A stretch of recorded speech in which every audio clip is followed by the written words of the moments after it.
একটি সেন্টেন্সের সাবজেক্ট এবং প্রেডিকেট নিয়ে তোমাদের মধ্যে যে ধারণাগুলো রয়েছে বা অল্পই ধারণা রয়েছে, তো সেই ধারণাগুলো ক্লিয়ার করবার জন্য তো আজকের এই ভিডিওটি। তো আজকের ভিডিওটি একটি সেন্টেন্স গঠন করতে হলে সেন্টেন্সটিকে যে দুভাগে ভাগ করা হয় এবং তার হচ্ছে একটা সাবজেক্ট এবং অপরটা হচ্ছে প্রেডিকেট। এই সাবজেক্ট এবং প্রেডিকেট সম্বন্ধে আজকের ভিডিওতে তোমাদের বিস্তারিত আলোচনা থাকছে।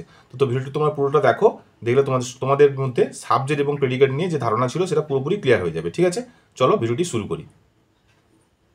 তো আজকে আমরা এই পর্বতে শিখব যে সাবজেক্ট এবং প্রেডিকেট অফ এ সেন্টেন্স, অর্থাৎ একটি বাক্যের মধ্যে দুটো ভাগ আছে, সেই একটা ভাগকে বলা হয় সাবজেক্ট এবং একটা ভাগকে বলা হয় প্রেডিকেট। তো এই যে সেন্টেন্স সম্পর্কিত আগে আমাদের ভিডিও রয়েছে, এর আগের পর্বগুলো সেন্টেন্স সম্পর্কিত, সেন্টেন্স কীভাবে গঠিত হয় বা কীভাবে আমরা সেন্টেন্সকে লিখতে পারবো সেটা নিয়ে আমাদের আগে আলোচনা করা হয়েছে, সেটা দেখে নাও, তারপরে তোমরা এই ভিডিওটা দেখো। ঠিক আছে, তো দেখো এই সাবজেক্ট এবং প্রেডিকেট সম্বন্ধে বলতে গিয়ে এখানে আমরা কিছু উদাহরণে আমরা সাহায্য নিব। ঠিক আছে, উদ্দেশ্য এবং বিধেয় বলা হয়েছে। এই উদ্দেশ্য এবং বিধেয় এটা কি? আমরা যদি একটা বাক্য লিখি, দেখো এখানে একটা বাক্য আছে, রাম একটি বালক, আমরা ছাত্র, সোমা একটি বালিকা, ঘোড়াটি ছুটছে। তো এগুলো সবই বাক্য।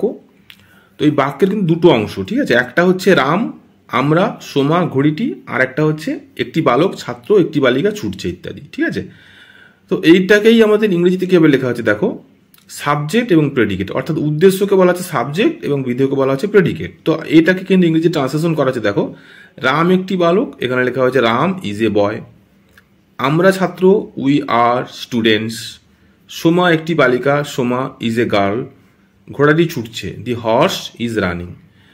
তো এখানেও দেখতে পাচ্ছ, যখন আমরা ট্রান্সলেশন করলাম সে একইভাবে কিন্তু বাক্যটা দুটো পার্টে ভাগ করা হয়েছে। দেখতে পাচ্ছ, প্রথমে হচ্ছে রাম, উই, সোমা এবং হর্স, তারপরে এই উদ্দেশ্য বা সাবজেক্ট যা করেছে সেগুলো কিন্তু পরে বলা হয়েছে। ঠিক আছে, দেখো কি বলছে, ইংরেজি এবং বাংলা যথাক্রমে সেন্টেন্স এবং বাক্য গঠন করার সময় কোনো ব্যক্তি বা বস্তু সম্বন্ধে আমরা কিছু বলি। ঠিক আছে, যেমন ধরো এখানে দেওয়া আছে রাম একটি বালক, তো রামের সম্বন্ধে কিছু বললাম, আমরা এক ছাত্র, আমরা আমাদের সম্বন্ধে কিছু বললাম। ঠিক আছে, সোমা একটি বালিকা, সোমার সম্বন্ধে কিছু বলা হলো ইত্যাদি।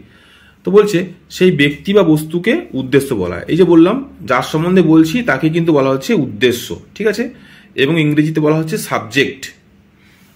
এক্সাম্পল দেখো, বলছে যেমন উপরের প্রথম বাক্যে রাম সম্বন্ধে বলা হয়েছে যে সে একটি বালক, তাহলে বাংলা ব্যাকরণ অনুযায়ী রাম হলো উদ্দেশ্য। ঠিক আছে, এবং বাকি অংশটি অর্থাৎ একটি বালক হলো তার বিধেয়। ঠিক আছে, তো এই যে বললাম এখানে বিধেয় দেওয়া আছে, এখানে দেওয়া আছে প্রেডিকেট। ঠিক আছে, দেখো ওই বাক্যটিরই ইংরেজিতে হচ্ছে রাম ইজ এ বয়। তাহলে বাংলায় যেমন রাম উদ্দেশ্য, তেমনি ইংরেজিতে হলো রাম সাবজেক্ট। তেমনি একটি বালক যেমন বাংলায় বিধেয়, ইংরেজিতে হলো is a boy, is a বয় হলো প্রেডিকেট। তাহলে বিধেয়কে বলা হচ্ছে প্রেডিকেট আর উদ্দেশ্যকে বলা হচ্ছে সাবজেক্ট। আশা করি তোমরা বুঝতে পারলে। এবার দেখো প্রতিটি সেন্টেন্সে তাই একটি সাবজেক্ট বাংলা যাকে বলে উদ্দেশ্য এবং একটি প্রেডিকেট বাংলা যাকে বলে বিধেয় থাকবে। তাহলে একটি সেন্টেন্স মানেই হচ্ছে দুটো পার্টে ভাগ থাকবে, একটা উদ্দেশ্য বা সাবজেক্ট, একটা হচ্ছে বিধেয় বা প্রেডিকেট। রাইট? আচ্ছা, এবার দেখো কি বলছে, অন্যভাবে বলা যায় যে সাবজেক্ট ছাড়া ভার্ব যুক্ত বাকি অংশটি প্রেডিকেট। ঠিক আছে, সাবজেক্ট তো এখানে আমরা পড়লাম যে রাম ইজ এ বয়, তো রাম যেটা পড়লাম এখানে সাবজেক্ট, এই সাবজেক্টের সম্বন্ধে কিন্তু বলা হয়েছে প্রেডিকেট অংশে। তো এখানে যেরকম বলা হলো যে সাবজেক্ট ছাড়া ভার্বযুক্ত অংশটি প্রেডিকেট, তাহলে এখানে ভার্ব রয়েছে ইজ, তাহলে এর সঙ্গে বাকিটা রয়েছে প্রেডিকেট, বাকিটা রয়েছে যে বাকি যে শব্দগুলো রয়েছে সেগুলো হচ্ছে প্রেডিকেট অংশ। ঠিক আছে, তাই এখানে বলছে যে সাবজেক্ট ছাড়া ভার্বযুক্ত বাকি অংশটি প্রেডিকেট। ইংরেজি সেন্টেন্সে একটি করে ভার্ব থাকবেই।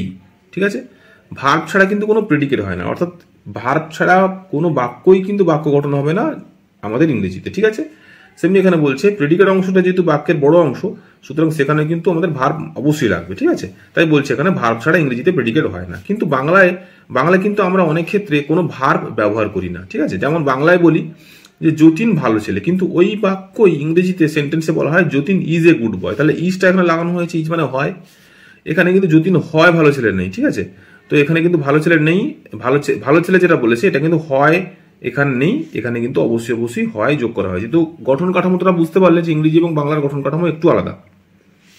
আবার দেখো ইজ একটি ভার্ব, শুধু হুবহু বাংলা বাক্যের অনুকরণে যদি বলা হয় যতীন গুড বয় তাহলে অশুদ্ধ হবে। তাই ইংরেজি সেন্টেন্স শুদ্ধভাবে লিখতে গেলে ভার্ব বা ক্রিয়াপদ ব্যবহার করতেই হবে। ঠিক আছে, তো এতক্ষণ আমরা যা শিখলাম সেটার এখানে কিন্তু একটা চার্ট আকারে দেওয়া আছে, টেবিল আকারে দেওয়া আছে। দেখো সাবজেক্ট এবং প্রেডিকেট, ঠিক আছে, দেওয়া আছে আই সিং, অর্থাৎ আমি গান করি, আইটা হচ্ছে সাবজেক্ট এবং এর সম্বন্ধে যা বলা হয়েছে সেটা predicate. You go to school, একইভাবে সেটা বলা হয়েছে। Meera dances well, we live in Mumbai, the sun shines, we drink milk at night. হ্যাঁ, তারপর হচ্ছে dogs bark, horses run fast.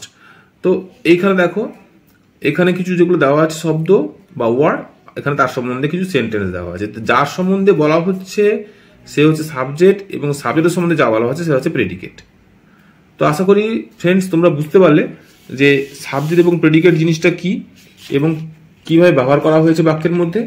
তো আমরা নেক্সট ভিডিওতে কিন্তু এইটা যে শিখলাম এর সম্পর্কিত যে এক্সারসাইজ রয়েছে, এক্সারসাইজ অংশ, তো যাদের বই আছে তারা অবশ্যই দেখতে পাচ্ছ, আর যাদের বই নেই তোমরা ভিডিওটা ফলো করো।